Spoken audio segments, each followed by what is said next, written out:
So we're talking about Christmas videos, shows that are scary to watch for Christmas, and a lot of them are super gory. Like I'm gonna warn you, a lot of them are like, whoa. So the first show or movie rather we're going to talk about is P2. So P2 is about this woman who is working late on Christmas Eve, and it it's like I would say it's a bottle movie. So this woman's working late on Christmas Eve, and she's trying to rush to go to a Christmas party, with her family, and she kind of runs across the parking security slash attendant to be exact. This movie, I originally watched it back in October as part of the Halloween watch list I was looking at, but no, it's set during Christmas, obviously, and it's kind of stressful. I mean, you're rooting for this girl to get away from this man because this man is crazy, and so this movie is pretty gory. As far as there's one scene, I'm not gonna spoil it for you, but there's one scene where it's like, damn, they really went there. They really did that. There's also some smaller gory, scenes, but I like that it's not random gore. It's part of the plot. It's part of what's going on. But I liked it. I usually don't go for those types of movies, but I was like, this is good. The next movie we're going to talk about is Rare Exports. So Rare Exports is a quintessentially Christmas movie. I love this movie. I think it was kind of clever the way they tell the Santa Claus legend, and it's also based in traditional Santa Claus legends from our northern countries in the world. Um, so this is actually set in Finland, and this story is about this little boy and his friend. And okay, so the story opens on this little boy and his friend. I can't remember what the friend's name is, but the boy is called Pietari. So Pietari and his friend are like spying on this thing happening, and Pietari believes that Santa Claus is inside this mountain, and his friend is like, "You're tripping." And as you watch the movie, it kind of throws you off a little bit because you see things happening that you're like, okay, wait a minute. If Santa Claus is in this mountain, is it are these traps they're setting, for example, for Santa Claus, or like what is going on? And it has like some little Christmas like nuggets, I guess you could say. So of course Christmas lights, but they show reindeer, like real actual reindeer, just so people know that it's actually a real deer. It's the largest, I think, in the deer family or something like that. But the twist is crazy. It also explains. It just explains a lot of things. I just love that it pulls from like Germanic and like that pagan, like traditional Santa Claus. I really like that because I recall learning those traditions from my first grade teacher because she was actually of German descent. So we learned about Krampus, their Santa Claus, all of the things. So it's a great movie. And plus Pietari wears this really cute Fair Isle sweaters. Listen, I'm a hoe for a Fair Isle sweater. And he's just so adorable. There's one scene I'll tell you that makes me laugh where so he had set traps. It's just him and his dad, right? So he had set traps in the house because he saw Santa Claus looking in through his window, and this is not the Santa Claus. This is, as he puts it, this is not the Coca-Cola Santa Claus. That he's like, that's a scam. I think he literally says that's a scam. Like, that's a literal quote. So he had put one of his dad's bear traps, because they're in like a rural part of Finland. Um, he had put, this bear trap in his dad's. It's not funny, but it's funny. In his dad's fireplace. So when his dad went to light the fire, which is primarily how the house gets warmed up, he screams, and his poor Pietari runs downstairs. He's got a shotgun, a rifle. This boy did not come to play, and his dad just starts cussing him out. He's like, "You're grounded for Christmas. You're not going skating." Like, he is so done with this boy. It's funny. You have to see it, because even you think, "Oh shit, did something happen in the broad daylight?" But no, Pietari's dad is pissed. And there's also other parts in this movie that lead to the end that is like, oh snap. So, people's heaters, specifically heaters, ovens, radiators, start disappearing, and they're like, who's out here stealing radiators in the middle of winter, like this many radiators?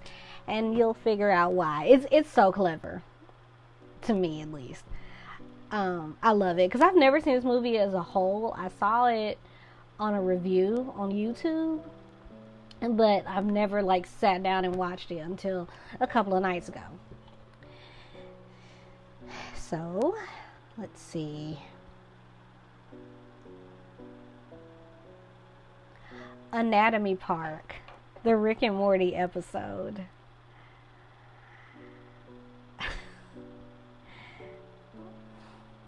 This episode is so weird to me. It's funny, and I love that it's slick, informational in a way, because at the time I was taking human anatomy and physiology towards my nursing degree, or health professions degree, and I watched Anatomy Park because I was really stressed out about AP, and I was like, and it happened to be on. And this episode is it's basically a play on Jurassic Park, hence the name Anatomy Park. So there's two stories going on in this episode. So on the one hand, it's Christmas, and Rick and them are expecting, or Morty rather, and really Rick is just like whatever, but Morty and them are expecting his dad's parents, so his dad, or his grandparents, to come over for Christmas. And they're like, this is going to be boring, because as we know, Jerry is awkward and boring and weird. So they're already like, nope. So, in the meanwhile, as they're waiting on Jerry's parents to come, Rick shows up with this man dressed as Santa Claus, and he looks like he's seen some better times. And so what he does is he takes him into his little lab, and he's like, Morty, come in here, So he comes in, or Morty goes in there, and he tells him, you need to look for a Dr. Xenon Bloom. And he, magic school bus style, shrinks him down, and he goes into this man's body. And lo and behold, as Morty is in there looking for Dr. Xenon Bloom, and he actually does find him, this man dies. And so they have to escape this body before it's too late. And so there's some funny lines in there, but there's also the other plot is that, so now Jerry's parents are at the house, and it turns out that Jerry's parents, specifically his mother, I'm just gonna spoil it for you, because I'm sure you've seen it, but Jerry's mother has a side piece, and the dad's like, I watched them in a Batman costume. And meanwhile, Summer and her mom, are just like, what the fuck? It is so funny. That is my favorite episode of Rick and Morty. And actually, when I finished with my health professions degree, I got an Anatomy Park shirt. That's what I was going to wear to graduation. I think, or did I wear it? I feel like I did wear it. I think I did. I can't remember, but yeah, I love that episode. But yeah, it's Christmas themed, so hey, there you go. Let's see what else. Of course, you've got Gremlins. You know the story. Watch it. If you haven't seen it, just watch it. Nightmare Before Christmas. I like it because it can be a Halloween and a Christmas movie. I actually think that's a debate that people are having, but you know what? I say both.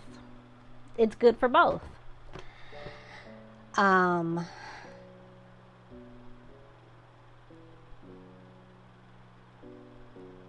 sorry, I'm making faces. Oh, the FX version of A Christmas Carol. Wow.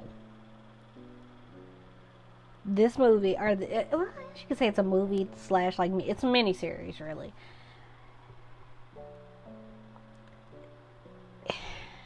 I like A Christmas Carol in general because it is like the OG Christmas ghost story. And I'm actually going to talk about some Christmas ghost stories at some point during the holiday season. But I love this one. Like, I've graduated. Like, the Muppets Christmas Carol, because I'm a complete child, will always be there. But this one is amazing. I love it. I absolutely love it.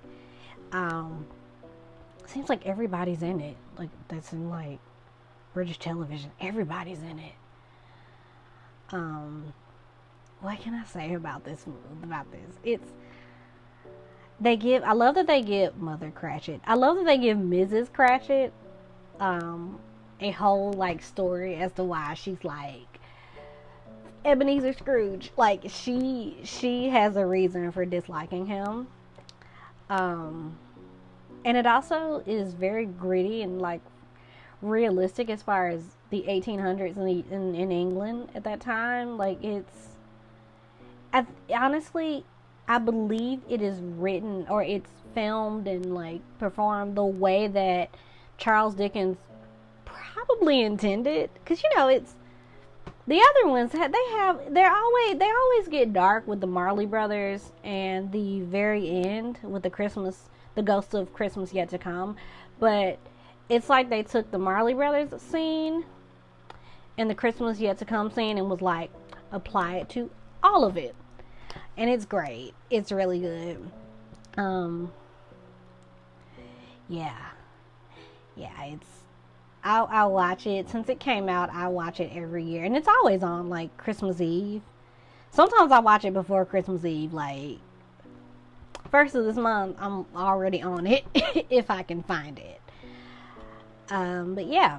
So those are my Christmas picks. I did have a few more. Well, 2 more.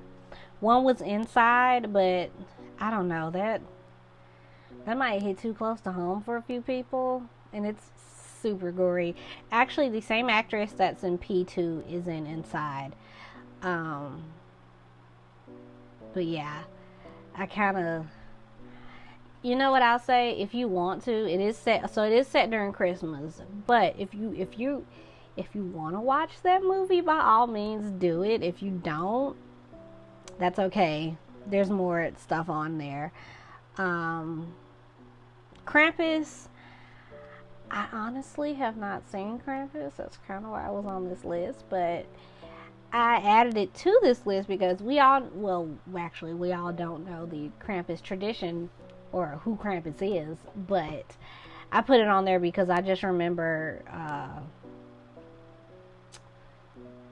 my first grade teacher talking about Krampus, and I was like, holy shit. It's like a 6-year-old.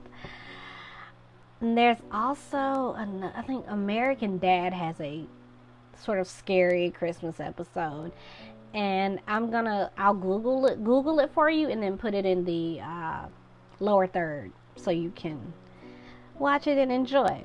So that is my Christmas watch list.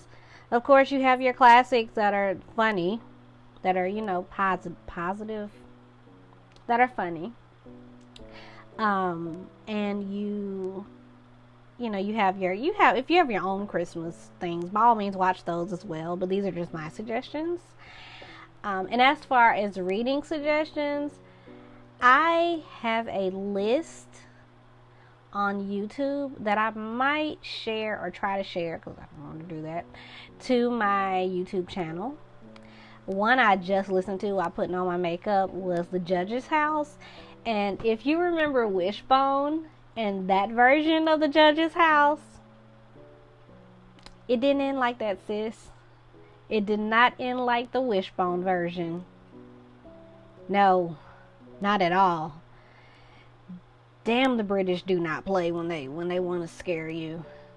Oh my God. But happy Christmas, and I will see you on the next Painted Hate 25 Days of Terror. Bye.